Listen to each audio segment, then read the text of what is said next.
Hey there, folks. Welcome to Spectrum Pulse. We talk about music, movies, art, and culture, and it's Billboard Breakdown.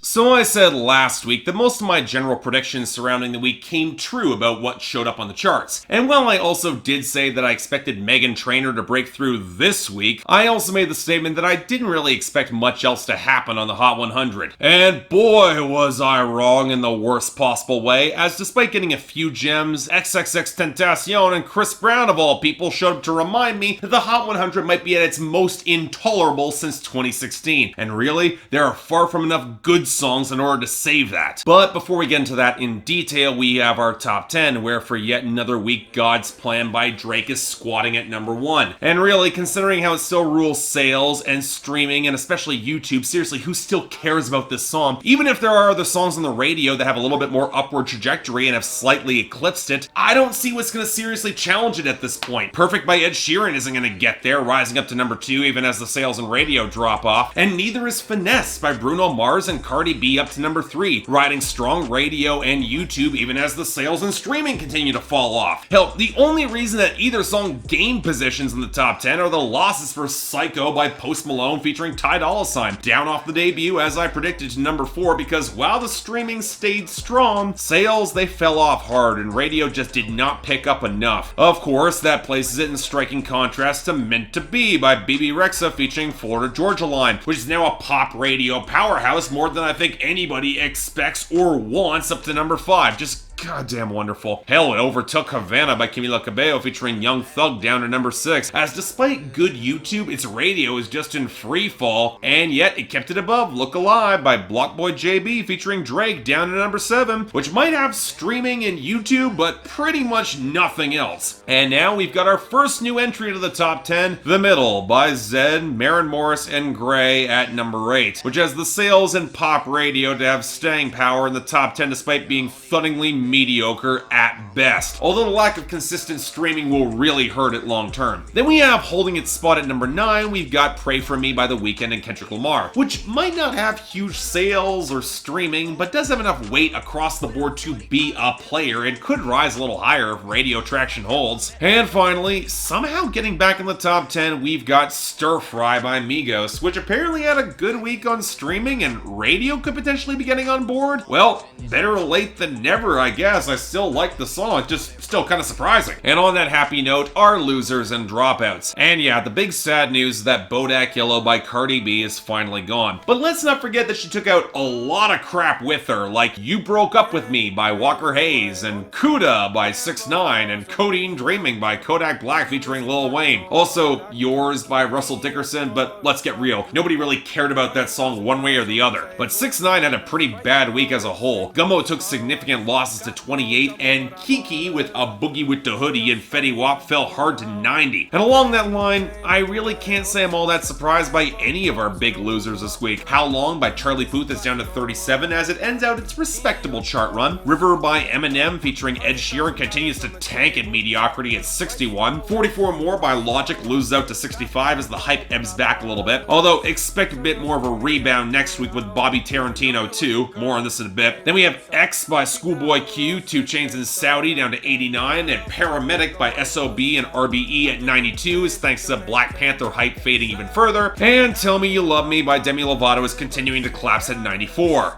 Good. Now the only 2 songs I can't really explain here are El Farsante by Ozuna and Romeo Santos down to 64, and I'm not really complaining that's falling either, and Candy Paint by Post Malone losing all of its gains from last week down to 82. Kinda disappointing, but hey, it's Post Malone. I expect disappointment these days. Now our list of gains and returning entries, it's much more sparse. The only in the latter category being The Champion by Carrie Underwood and Ludacris hitting 70 because apparently it sold a bunch more copies along with the music video. Although, as a whole, the song remains pretty harmless, hasn't crossed over to radio, I expect it not to last. And gains, well, Ric Flair Drip by Offset and Metro Boomin's up to 16 because of the video. This Is Me from The Greatest Showman is up because of the Oscars. And When We by Tank rebounded to 79 because I honestly have no idea. Maybe that remix with Ty Dolla $ign and Trey Songz. It's hard to tell with songs this low on the Hot 100, but not really complaining, it's not a bad song. Anyway, we actually have a pretty hefty list of new arrivals, so let's start off on the side of actual quality with number 100, Broken Clocks by SZA. I ain't got no time, just burning daylight. Still love, and it's still love, and it's still love, it's still love, still love, still love, still love, it's still love, and it's still love. Nothing but love for you, nothing but love, nothing but love.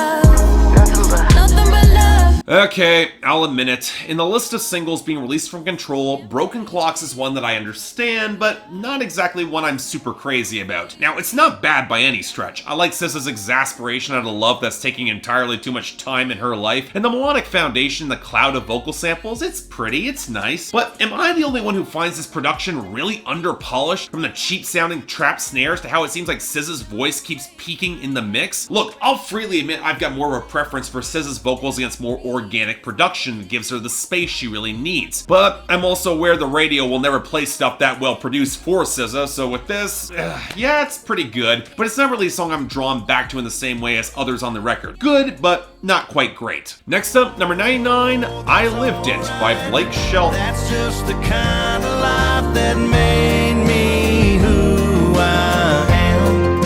Just taking my mind on a visit back in time, cause I miss it. You wouldn't know to love it like I love it unless you lived it. And man, I lived it.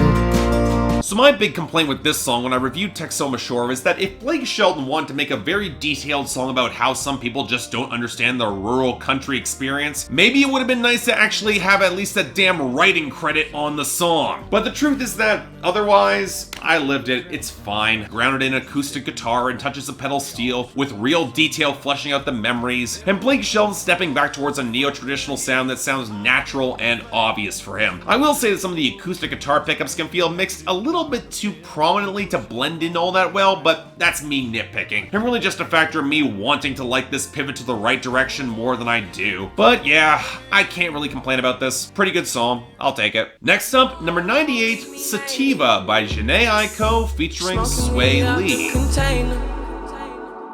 We spend cash for entertainment. There's more where that came from, that's all I'm saying. It's me and you and we making arrangements. It's you and me and we making arrangements.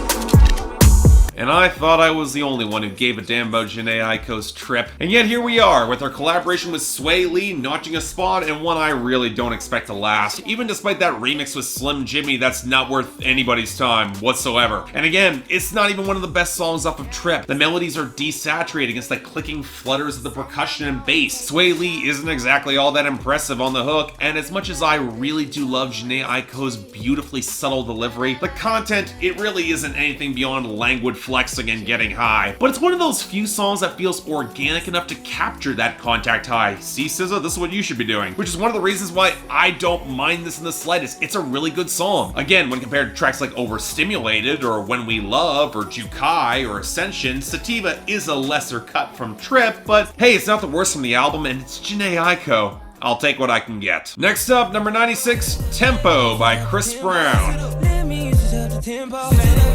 Switch up the tempo. Can I switch up the tempo? Switch up the tempo. Can I switch up the tempo? Switch up the tempo. So here's a question. In the era of R&B singers, male or female, who can deliver emotive subtlety with their vocals, a trend for which the most part I really like, why in the nine hells is Chris Brown still around, let alone dropping songs from that triple album Heartbreak on a Full Moon that I'm fairly certain even the most diehard members of Team Breezy thought was too much? Now, in fairness, Tempo is far from the worst Chris Brown song I've ever heard. His half-mumbled, auto-tune assisted triplet flow, it's tolerable against the watery touches of guitar, even the bassy percussion and wiry synth choices bring the furthest thing from a stable groove, which you'd think you would want for a sex song. But then we get to the content, and by the nine hells, why does Chris Brown keep defaulting to using the term beating it up when it comes to sex? I get it. It's been 9 years. Nobody really cares that much anymore. But he has to be aware that it's the sort of subconscious association that a discerning audience, and hell, half an even undiscerning audience, can't really ignore. And one that would be so easy to exclude on an otherwise by the numbers and really quite forgettable sex song. He could have fixed it, but he didn't, because he doesn't care. Whatever, it's Chris Brown. I have to hope nobody else cares anymore at this point. Let's move on. Number 91, Stranger Things by Joyner Lucas and Chris Brown. Bitch better believe that I'm a sniper.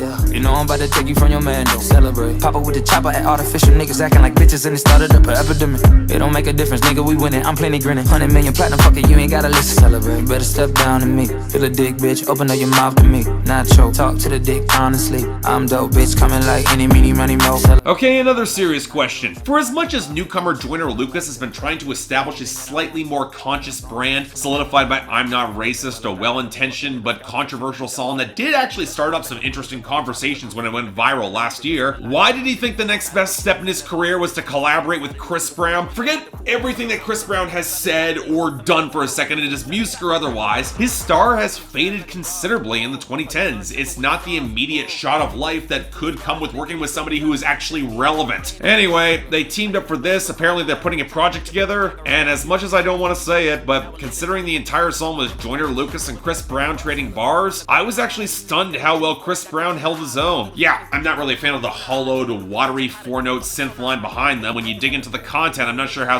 anybody can justify some of Brown's lines about women, or spanking his competition, or how he's coming like eeny, meeny, miny, mo. And then you have Joyner Lucas making a Mike Posner reference of all things, and then saving money with Geico. So, okay, yeah, I'm not exactly great bars here, but Chris Brown's arguably more convincing in this hip-hop mold than any other, and it's not like there isn't creativity in some of the punchlines. I'll give it that for both of them. They sound decent together, and with a stronger sense of melody overall, especially in the final chorus, I can see myself remembering them a fair bit more. So yeah, I'm not gonna precisely call this good, but it's not bad. I can respect that. Next up, number 80, X by Nicky Jam and J Balvin. Estamos claros y ya. No te lo voy a negar. No te lo puedo negar. Estamos claros y ya. Estamos claros. Estamos claros. So I was hearing rumblings that there were some production elements on this song that were uniquely awful, and yeah, that synth horn that dominates most of the song is a special kind of wimpy and flat. Better suited for more intimate production you might hear from someone like Eric Taxon than two big names in reggaeton who clearly did not care enough to try against this utterly forgettable percussion, and lyrics that insist there really is some greater connection despite suspicions from everybody else and yada yada yada. Yeah, you keep telling yourself that. Otherwise, this is a meandering and utterly uninteresting song that might not be as grating and insufferable as Mi Gente was, but it's certainly a lot more pathetic. With any luck, it'll be gone soon too. Next, number 76, Powerglide by Rae Sremmurd and Juicy J. Slime green paint, peanut butter inside. She wanna fuck, speak up, coming out of clothes. I'm in Wonderland when she coming down the pole, and I don't care if she take all of mine. Like it ain't shit but a dollar sign. Am I the only one who gets the impression that the mainstream public might be kinda done with Rae Sremmurd? Seriously, then the rollout to whoever the hell Shrem Life 3 is supposed to be has been a mess of contradictions, overpromises, and delayed release dates. And the promise of that being a triple album certainly does not make me feel better. But alright, fine, there was buzz suggesting that this was a tolerable tune and Juicy J can be kinda fun when he wants to be. And no, I'm sorry, I'm not impressed. Let's make this abundantly clear. The reason this song will get big at all will be off the production, just like with Black Beatles, which here is blatantly sampled from Side to Side by 3 6 Mafia, which by the standards of crunk was also coasting on good production, especially when it came to DJ Paul and some really ugly lyrics. But can we say that Rae Sremmurd's brand of hedonism is that much better, especially considering how Slim Jimmy and Swae Lee have so little weight or presence in their delivery, with their voices cracking on every high note, and Swae Lee in particular can't tell the difference between a manicure or a pedicure, or even bother to rhyme on his bars? And while I'd like to say that Juicy J saves this song, he then references Three Little Pigs. It says that the girl will squirt on his lens of his camera while in the car, so yeah, that's a thing. Look, I have heard much worse from these guys, and the production and hook, they are fine. I see the appeal. But if I want this brand of sleaze, at least in Crunk, the vocals had some bass and could sell it. And as of yet, no. I'm sorry, Rae Sremmurd, they're not doing it for me. I'd probably personally skip it. Number 47, Changes by XXXTentacion. I feel can't stand it. Baby, I don't understand this. You're changing, I can't stand it. My heart can't take this damage. And the way I feel can't stand it. Baby, I don't understand it. But circling back to discussion of woman beaters, we now have the first of 2 songs from XXXTentacion to debut this week, and are we seriously doing this? A beyond basic piano line paired with bad auto-tune crooning, an uncredited PNB rock adding nothing, and a few words describing how she's changing and he can't stand it, and that's it. Seriously, there is nothing else here. For God's sakes, I've heard interludes and unproduced demos that have more going on than this song. No joke, this is the first song where I felt that if I had a keyboard in front of me right now, I could recreate this in less time than it would take to edit this video. And it's breaking into the top 50 because its fundamental appeals that anybody can make what XXXTentacion is doing to be successful, and that apparently makes it somewhat relatable or something. So here's my follow-up. If it's so easy to do, can somebody else come in and replace this basic amateurish junk? Please? Number 46, No Excuses by Meghan Trainor. You must have confused me well.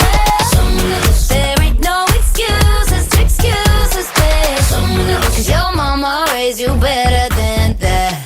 Okay, when I was asking for a replacement, this wasn't what I was explicitly asking for. Ugh, whatever. Apparently this is the lead-off single to Meghan Trainor's 3rd album, and considering how Thank You didn't really capture the zeitgeist as much as her debut album title did, I was curious where she was gonna pivot with this, and I'm not sure where we landed. So let's get the fundamental contradiction out of the way with this song. If you're using this to demand respect from somebody to which you say you're showing the same respect to them, you kinda lose some of that when it's pretty clear the tone of a song like this is dripping with condescension and ego. But the lyrics and really Meghan Trainor herself aren't what's throwing me about this song. That comes in the production. The jaunty guitar that feels isolated and gated in at every angle against the swells of rubbery, gurgling synth, the stuttering bounces of percussion, and that backing vocals contributed from, no joke, her immediate family, her parents and fiance. Now, I'm not saying the song is precisely bad, but while there's always been a kind of a plastic sheen to Meghan Trainor's compositions, this one is the most obvious and clumsy, lacking some of that polish that she even has on worse songs to bring it all together. In other words, to the surprise of nobody, not really a fan, so next. Number 43, Every Day by Logic and Marshmello.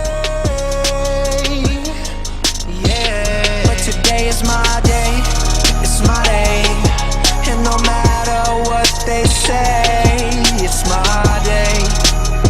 La la la la la la, yeah. So right now, I'm seeing a lot of predictions for an album bomb off of Bobby Tarantino 2. And from the streaming numbers I'm seeing, you know what, it's not guaranteed given what could happen through the rest of the week, but I can see it happening. In the meantime, he teamed up with Marshmello to release this song, and man alive, Logic is not impressing me at all with this. Granted, a big part of the problem is how Marshmello's production desaturates any melody, shoves in a brittle trap skitter, and uses this ugly, flat oscillation to provide some form of backing texture. But did anybody want to hear Logic sing rap over this really cheap-sounding, stuttering production with precious little detail about anything? I mean, he brags on the first verse about everybody knowing him, but any musings about losing it or facing the consequences of fame, more money, more problems sort of thing, they feel beyond basic, with no real momentum or real personality, and that's disappointing coming from Logic. In other words, I can't say I'm displeased that nobody added Bobby Tarantino 2 to my schedule if that's gonna be all this is. So yeah, not a fan at all. Next, number 22, Top Off by DJ Khaled featuring Jay-Z, Future, and Beyonce.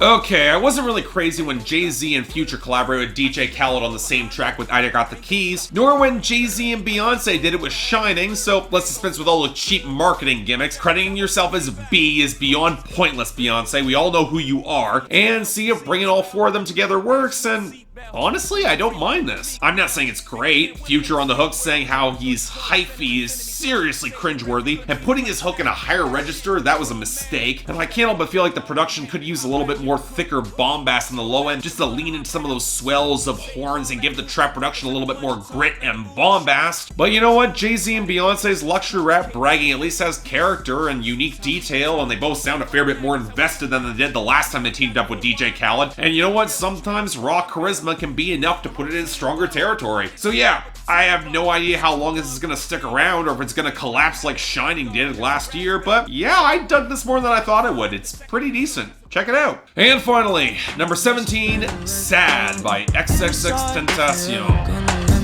Yeah, suicide if you ever try to let go. I'm sad, I know, yeah. I'm sad, I know, yeah. Who am I? Someone that's afraid to let go. You decide if you're ever gonna let me know. Yeah, suicide if you ever try to let go. I'm sad, I know, yeah. I'm sad, I know, yeah. Whereas every time I hear this underperforming twit, I can't help but feel increasingly disgusted. Seriously, can Slug or Sage Francis or B. Dolan or any real MCs coming out of emo rap with actual technique curb stomp this lazy garbage? Where just like Changes, we get a meandering hook, a single verse, and then right back to the hook with the feeling that everybody's time was wasted. Now, I will say there's a little bit more going on here compared to Changes, so it doesn't quite feel like an unfinished demo that your average cat could put together, but that's because it's playing into the emo's tried and true formula of X guilt tripping by threatening suicide if she ever leaves in the bluntest language possible. Again, that's all we get. That's all this is. We're dealing with an artist that's just as one-dimensional as 6ix9ine, just miserable instead of angry, coasting off a production that's easily will be more interesting than he will ever be anymore. And even there, the desaturated melody and the drowned-out drums, they don't add that much, and the ugly clumsiness of the plucked elements for the final hook only detract from a really weak and a really bad song. In other words, XXXTentacion, he runs away with the worst entries. Changes netting the worst of the week was Sad as Dishonourable mention. They're both grating, sloppy, atonal, and lazy, but at least Sad sounded finished. Now for the best, you know what's honestly trickier here, as I wouldn't say there was a clean standout, but I'm giving best to Sativa by Jhene Aiko featuring Swae. Surprise. And honorable mention to Broken Clocks by SZA. Yes, Top Off was damn close to getting there if it wasn't for Future saying he's so hyphy. Thank you for that. But it doesn't exactly look good for a possible Logic mixtape bomb on the horizon, so stay tuned for that. But until next time, I'm Mark, you're watching Billboard Breakdown on Spectrum Pulse.